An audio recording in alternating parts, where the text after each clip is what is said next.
choose to be self-evident. I have a dream. Ask not what your country can do for you.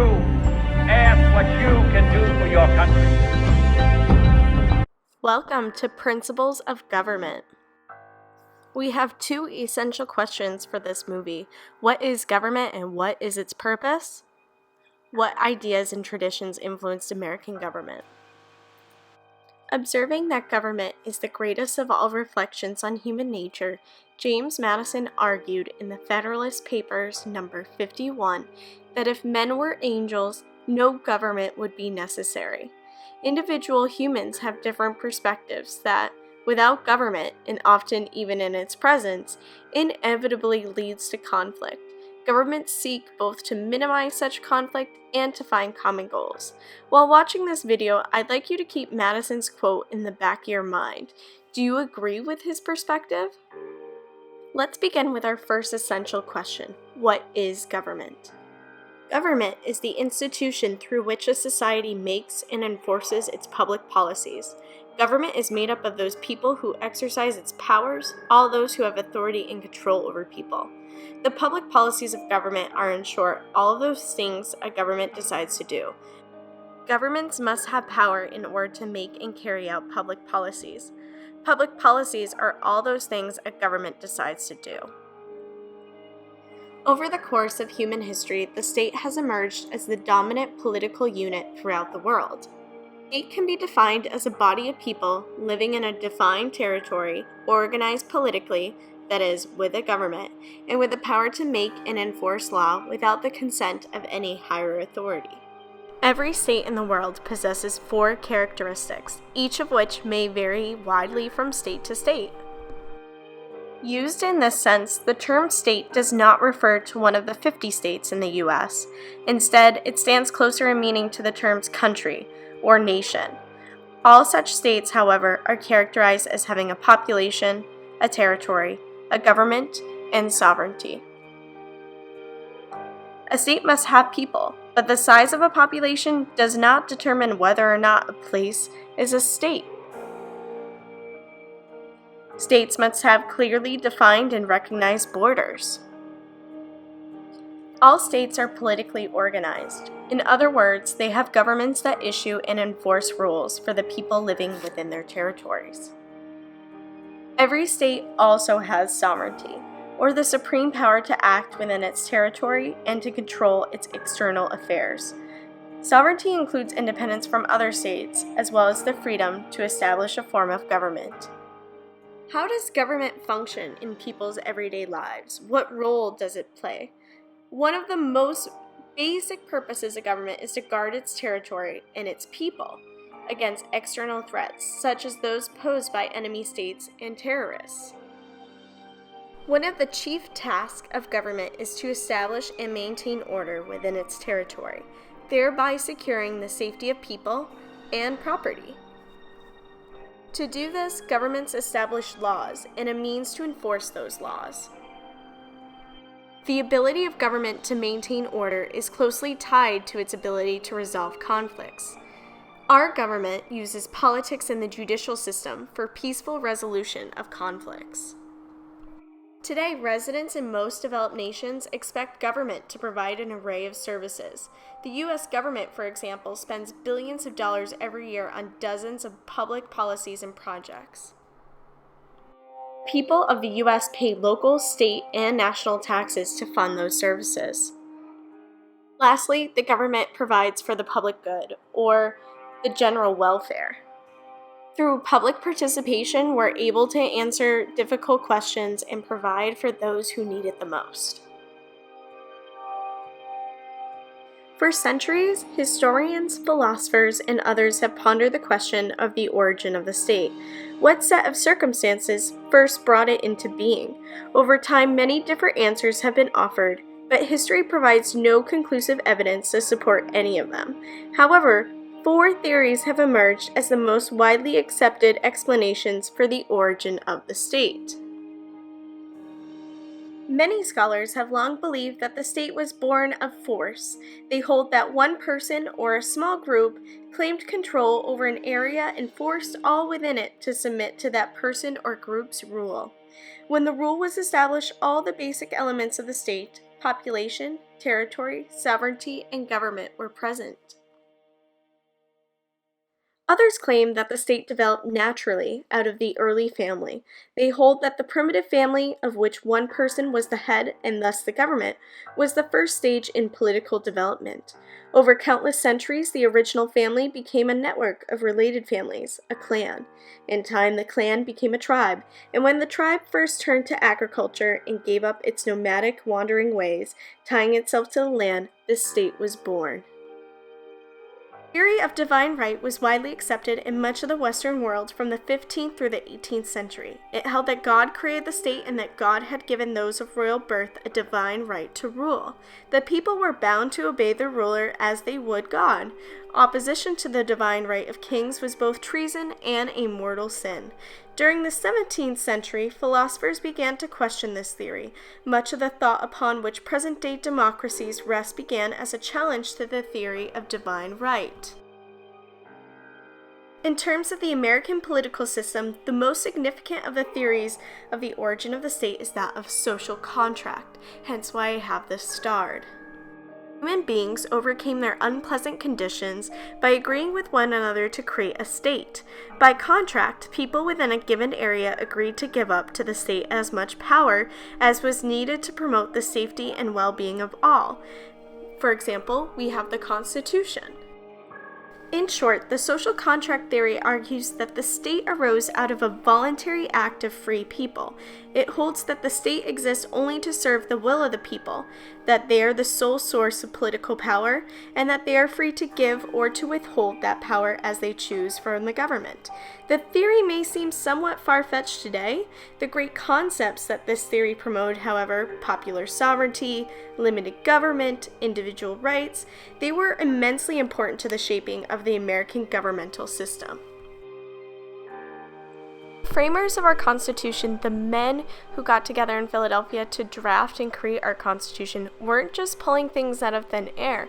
They had a number of historical influence, especially from the Athenian democracy and the Roman Republic. Start with classical influences. Classical influences have inspired republicanism, highly values citizen participation, the public good, and civic virtue. We see examples of republicanism in Rome and ancient Athens. In Athens, citizens were bound to a code of law that applied to everyone. This was an equal protection of the law, or equal expectations of the law, that was very important to our founders. They also had the right to appeal their case to a jury and to serve on a jury, and this introduction of the jury concept was very important in American history and the American legal tradition. Perhaps more importantly, though, even in Athens, people got a direct say in government. Now, when we say people here, of course, we're talking about male citizens over the age of 18. But just the idea that people would have a direct say in government would not be carried out just by some kind of monarch or a small group of people in an oligarchy really was important. Thanks to ancient Athens, we have this concept of direct democracy. People decide public policy directly. Now, moving forward in history to the Roman Republic, there are several key ideas that affect our Constitution. Citizenship was a compact between the individual and the state. This is the start of the social contract idea that I talked about earlier. Citizens were expected to be loyal and devoted to the state, so the state would protect the citizens and their rights, but the citizens had an obligation to the state as well. You were also entitled to laws that protected your life, your liberty, and your property. Sound familiar? It was the start of the natural rights kind of thinking that's going to become more developed later on. They were also entitled to settle their disputes in Roman courts. The Roman Republic also had what was essentially a system of checks and balances, which will become so important to the American way of thinking and the Constitution. But most importantly, ancient Rome came up with the concept of indirect democracies, when citizens elect representatives to make laws on their behalf. Now let's keep moving forward in time. Several British landmark documents in English history influenced American democracy. A group of determined barons forced King John to sign the Magna Carta, also known as the Great Charter, in 1215.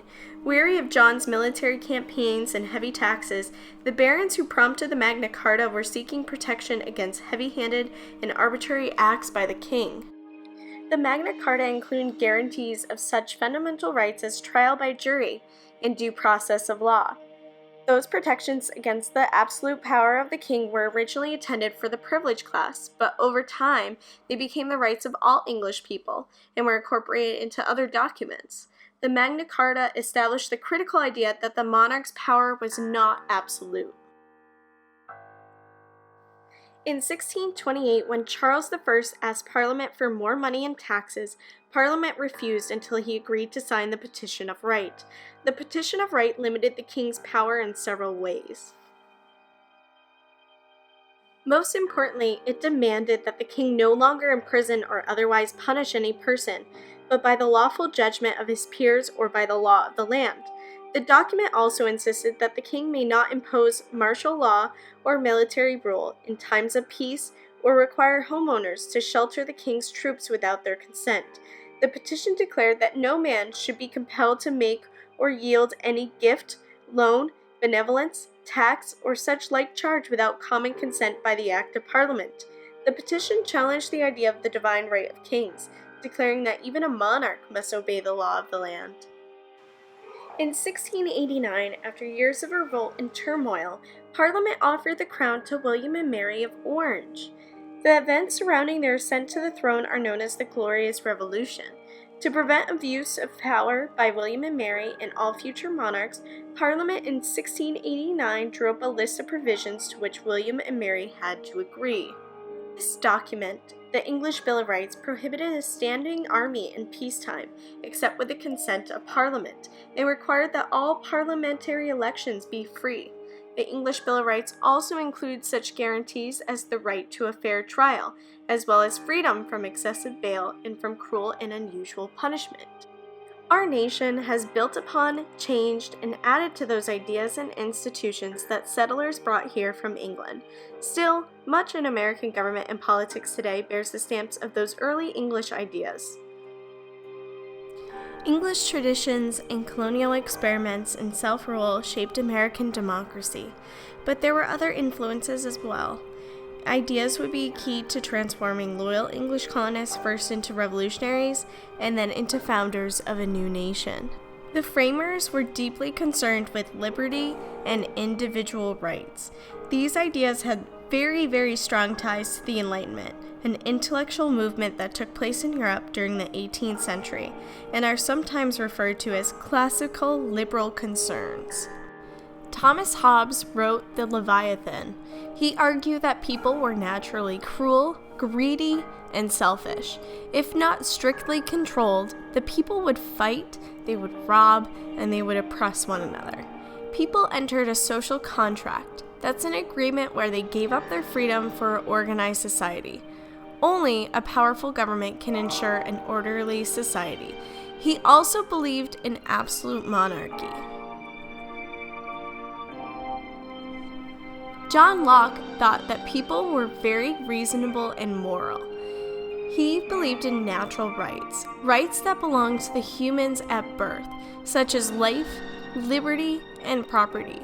He wrote 2 treatises of government and argued that people formed government to protect those natural rights.